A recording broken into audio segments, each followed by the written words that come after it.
ये बहुजन समाज पार्टी अपने बहुजन समाज के साथ चलेगी। ये सत्ता का गठजोड़ जो जनता को गुमराह करने के लिए, जनता को ठगने के लिए, बिहार को बर्बाद करने के लिए हुआ है, उससे जनता भी उब चुकी है और जनता भी समझ चुकी है।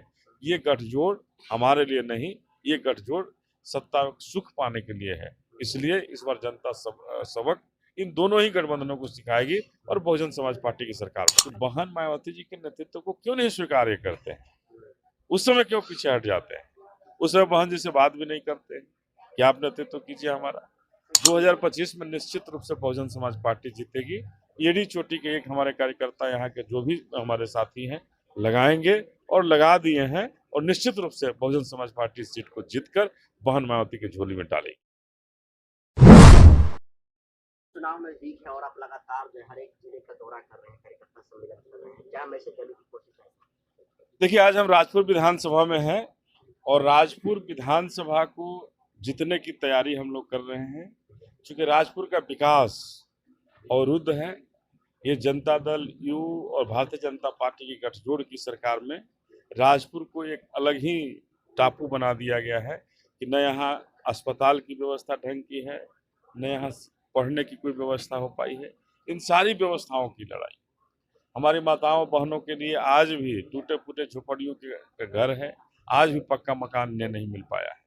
3 डिसमिल जमीन का वादा नीतीश कुमार का झूठा रहा, नहीं मिल पाया है। तो तमाम वादे जो नीतीश कुमार ने झूठे किए, इस डबल इंजन की सरकार ने झूठी वादे की, उस वादों से मुक्ति दिलाने के लिए और हम अपने बहुजन समाज पार्टी की जब सरकार बनेगी तो निश्चित रूप से उन्हें वो जमीनें भी मिलेंगी और निश्चित रूप से मकान पक्का होगा और हमारे बच्चियों को पढ़ने के लिए कॉलेज, स्कूल का निर्माण, यहाँ एक अस्पताल का निर्माण और जो सड़कों का हालात हमारे गाँवों में, हमारे घरों के अंदर जो हो गया है कि नालियां बाहर हमारे घरों के अंदर घुसी हुई है, उन सब की व्यवस्था तभी हो सकता है जब बहुजन समाज पार्टी की सरकार हो। इस तरीके से दलितों पर एट्रॉसिटी हो रही है, अभी सोशल मीडिया पर एक वीडियो काफी वायरल हो रहा है, फोटो का इसमें एक महिला जिसके पैरों में 9 किले जो है ठोकी गई हैं और ये मंत्री जी के जो मुख्यमंत्री हैं उनके गृह जिला का। देखिए, मुख्यमंत्री जी मानसिक रूप से विक्षिप्त हो चुके हैं और ऐसी परिस्थिति में सरकार दूसरे लोग चला रहे हैं। ये लोकतंत्र का एक तरफ से गला घोटा जा रहा है कि एक ऐसा विक्षिप्त मुख्यमंत्री हमारे बिहार को चला रहे हैं जिनकी जगह पर शासन पर्दे के पीछे से कोई और चला रहा है। तो ये डबल इंजन की जो सरकार है बिल्कुल फेलिवर सरकार है और जो भी चला रहे हैं सरकार को ये शोषित, दलित, वंचित विरोधी लोग हैं। ये हमेशा सामंतवादी और मनुवादियों का गठजोड़ वाली सरकार रही है और हमेशा उनको शोषित, दलित, वंचितों को दबाने वाली सरकार है। एक तरफ एनडीए है, दूसरी तरफ इंडिया अलायंस है, कैसे मुकाबला करेगी बहुजन समाज पार्टी? देखिए, बहुजन समाज पार्टी अपने बहुजन समाज के साथ चलेगी। ये सत्ता का गठजोड़ जो जनता को गुमराह करने के लिए, जनता को ठगने के लिए, बिहार को बर्बाद करने के लिए हुआ है, उससे जनता भी उब चुकी है और जनता भी समझ चुकी है। ये गठजोड़ हमारे लिए नहीं, ये गठजोड़ सत्ता सुख पाने के लिए है। इसलिए इस बार जनता सबक इन दोनों ही गठबंधनों को सिखाएगी और बहुजन समाज पार्टी की सरकार बनाएगी। पिछले कुछ दिनों से राहुल गांधी बीएसपी को लेकर बिल्कुल सॉफ्ट नजर देखे जा रहे हैं, क्या कुछ वजह है? देखिए, वो क्या सॉफ्ट नजर रखेंगे जिन्होंने बाबा साहब को, जिस कांग्रेस ने बाबा साहब को कभी सदन जाने के लिए रास्ता नहीं दिया, रोकने का प्रयास किया हो, वो क्या सॉफ्ट कॉर्नर रखेंगे? वो हमारे बहन जी के लिए क्यों नहीं घोषणा कर दिया कि बहन जी हमारी नेता बनेगी? तो नेता रहेंगे राहुल गांधी और बहन जी इनके पीछे चलेंगी। घोषणा करें सबसे पहले कि हम बहन मायावती जी के पीछे हम चलने को तैयार हैं। वो घोषणा करें, उसके बाद बहुजन समाज पार्टी इस पर विचार कर सकती है। चुनाव से पहले ओपी राजभर जी बहन को लेकर कह रहा है कि साथ में आती तो बेहतर होता। तो चुनाव से पहले जितने सारे इंडिया अलायंस के जो घटक दल के नेता हैं सभी लोग सॉफ्ट दिखे जा रहे हैं। देखिए, कौन सॉफ्ट दिख रहे हैं मैं नहीं कहना चाहता हूँ और सॉफ्ट क्यों दिख रहे हैं, बहन जी का बहुजन समाज पार्टी की जनाधार का अंदाजा हो चुका है। क्यों दिख रहे हैं ये सबको पता है कि सत्ता के सुख के लिए वो जरूर सॉफ्ट कॉर्नर दिख रहे हैं। लेकिन हमने तो कहा कि बहन मायावती जी के नेतृत्व को क्यों नहीं स्वीकार करते हैं? उस समय क्यों पीछे हट जाते हैं? उस समय बहन जी से बात भी नहीं करते कि आप नेतृत्व कीजिए हमारा। तो ये लोग जो हैं कभी भी बहुजन मूवमेंट की बात नहीं कर सकते हैं, बहुजन समाज की बात नहीं कर सकते हैं। ये सामंतवाद और मनुवादी वाले लोग हैं, कभी भी हमारे शोषित दलित वंचित वर्ग को आगे नहीं बढ़ने देंगे। राजपुर जो है बीएसपी के गढ़ के रूप में देखा जाता है, 2025 में क्या लगता है? 2025 में निश्चित रूप से बहुजन समाज पार्टी जीतेगी। एड़ी चोटी के एक हमारे कार्यकर्ता यहाँ के जो भी हमारे साथी हैं लगाएंगे और लगा दिए हैं, और निश्चित रूप से बहुजन समाज पार्टी इस सीट को जीतकर बहन मायावती की झोली में डालेगी। हो कि हमारा कोई दलित भाई, कोई शोषित दलित वंचित के घर का बेटा यहाँ का चिराग जलाने का काम करेगा, इसके लिए हम हो रहे हैं। और आपको विश्वास देना चाहते हैं, हमारा जिला कमेटी सोए को सोए, प्रखंड कमेटी सोए को सोए, लेकिन आपकी गलियों में धूल झांकना होगा।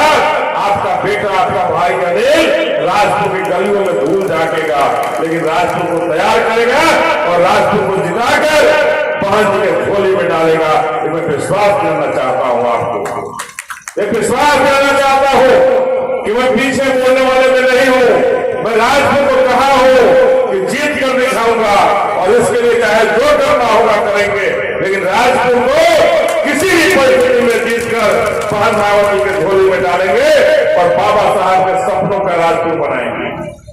आज हमारे राजपुर में क्या हो रहा है?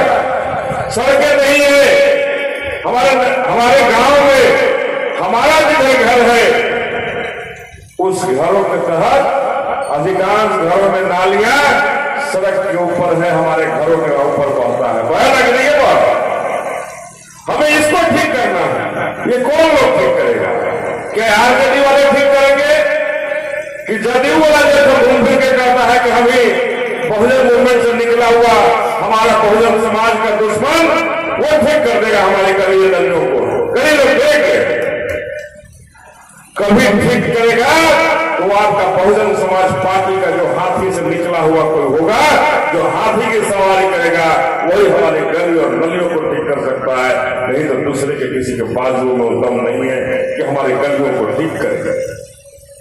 इसी राजपुर में हमारी माताओं बहनों वृद्धा पेंशन की बात हो, राशन की बात हो, बिना वीडियो साहब बिना पैसा लिए नहीं कर पाते। हमारे बच्चों को पढ़ने की बात हो तो छात्रवृत्ति नहीं, कोई कॉलेज नहीं, ऐसा हमारा राजपुर बनाया गया है जो आज लगता है बिहार से बहुत बाहर हो गया। इस डबल इंजन की सरकार बहुत सारी घोषणाएं कर दी, लेकिन इस डबल इंजन की सरकार की घोषणाओं में यही दम है कि राजपुर पिछड़ता जा रहा है। राजपुर में सड़क का हालत बद से बदतर है, कोई बसें नहीं चलती है। अगर हमें यहां से बक्सर जाना हो तो हमें सोचना पड़ता है कि हम बक्सर कैसे पहुंचे। तो मैं सबसे निवेदन करना चाहता हूं कि इस बार आप अपनी ताकत अभी से ही लगा दीजिए और घरों में घूमना शुरू कीजिए, गांवों में घूमना शुरू कीजिए। इस बहुजन समाज पार्टी के झंडों को उठाकर घूमना शुरू कीजिए, बहुजन समाज पार्टी के झंडे को उठाकर घूमना शुरू कर दीजिए। जब इस बहुजन मूवमेंट को बढ़ाने के लिए, बाबा साहब के सपने के लिए और माननीय काशीराम साहब का मिशन को पूरा करने के लिए अपनी ताकत लगाना चाहते हैं, ये मेरे बहुजन समाज के लोग आप भी मेरे साथ जुड़िए और राजपुर को बदलने के लिए इस राजपुर के से बहन मायावती की झोली में डालिए, जहां से एक नई कहानी लिखी जाए, नई इबारत लिखी जाए, तभी हमारा राजपुर बदलेगा।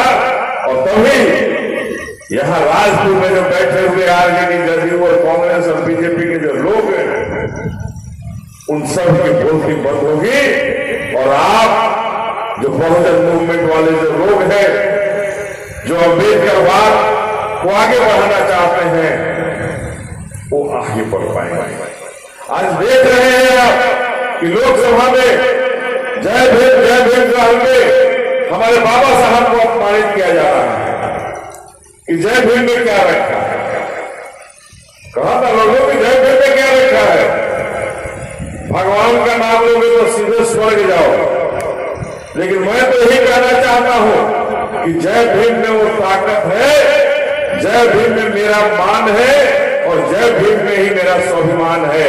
जो बाबा साहब ने हमें इसी धरती पर स्वर्ग दिखा दिया।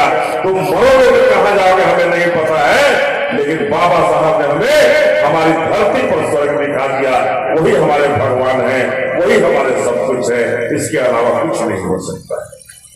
तो मैं यही कहना चाहता हूं आप सबको कि इस बार आप अपने भगवान के लिए, आप अपने बाबा साहब के सपनों का बिहार बनाने के लिए, मानव काशीराम साहब के मिशन को पूरा करने के लिए लगा दीजिए अपनी ताकत और बना दीजिए इस बार बहुजन समाज पार्टी की सरकार। और राजपुर की सीट अपने हाथी की झोली में डालिए, अपनी बहन मायावती की झोली में डालिए, तभी हमारा राजपुर का विकास होगा और तभी हमारे बिहार का विकास होगा। तो बस यही कहकर कि आज सेक्टर कमेटी की बैठक थी, सेक्टर कमेटी को बनाना था, लेकिन सेक्टर की बैठकें कुछ कम लोग आए हैं। उसमें हम आगे की रणनीति तय करके फिर गांव में आएंगे आपसे मिलने।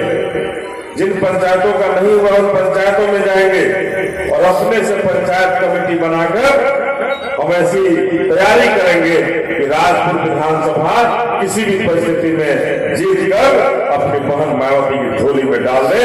बस इन्हीं चंद शब्दों के साथ आपका बहुत बहुत आभार। जय भीम,